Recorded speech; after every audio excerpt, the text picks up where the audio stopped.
Just touching again upon this issue of propaganda, which, obviously we've got relentless anti-China propaganda. And the United States, one of the key narratives that they're pushing, which is related to what you've just been saying, Victor, is they really push a narrative through the international media that China is an aggressor in the South China Sea, that China is threatening things like freedom of navigation, and that China wants a war. So how would you respond to these accusations?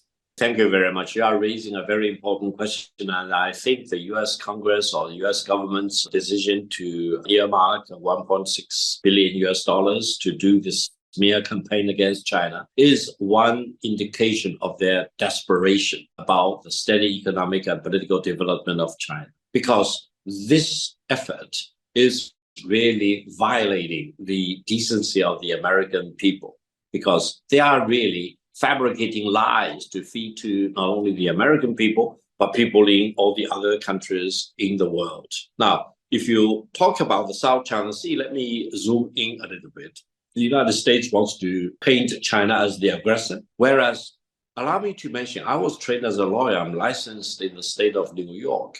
The boundary of the Philippines is well defined, mainly by two historical events. One was the 1898 Spanish-American War, where Spain lost to the United States and Spain transferred the Philippines to the United States. There was this treaty between the United States and Spain, and the territory of the Philippines was well defined in this 1898. Now, Spain transferred every inch of land to the United States as far as the Philippines was concerned, and any inch of land which did not transfer to the United States did not belong to the Philippines. That's number one. Number two was that after Pearl Harbor, Japan occupied the Philippines, and in 1945, Japan unconditionally surrendered, and every inch of land belonging to the Philippines was transferred by Japan to the United States. And every piece of land which did not get transferred from Japan to the United States did not belong to the Philippines. Now, the third point, equally important,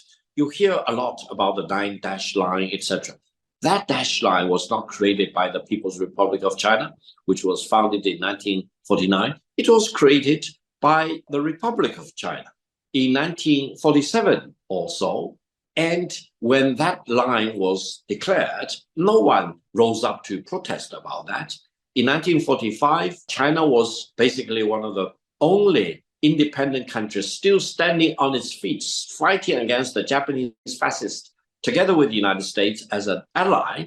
And there was no independent Vietnam, no independent Malaysia, no independent Indonesia, and the Philippines was not independent at that time. It was basically a protectorate of the United States, colonized by Japan for about 4 years after Pearl Harbor. Therefore, when Japan surrendered all the islands and atolls and reefs in the South China Sea, which they occupied completely at that time, after Pearl Harbor and before their unconditional surrender, they surrendered every bit of these maritime territories to China.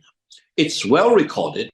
The US Navy actually helped the Navy of the Republic of China to reclaim all these islands and atolls and the reefs in the South China Sea. So Washington is pretending that their memory is interrupted, or they do not have long memory, and they only remember what happened in the 1970s, for example. And this is not decent of the US government. They need to really disclose all their archives about the 1898 Spanish-American Treaty, all the clauses, for example. They need to disclose everything about the unconditional surrender of Japan in 1945, and they need to disclose every bit of information about the 9-dash line published by the Republic of China in 1947 or so. Therefore, I think I always tell my Filipino friends, if you really want to defend your territory, defend the territory really you own.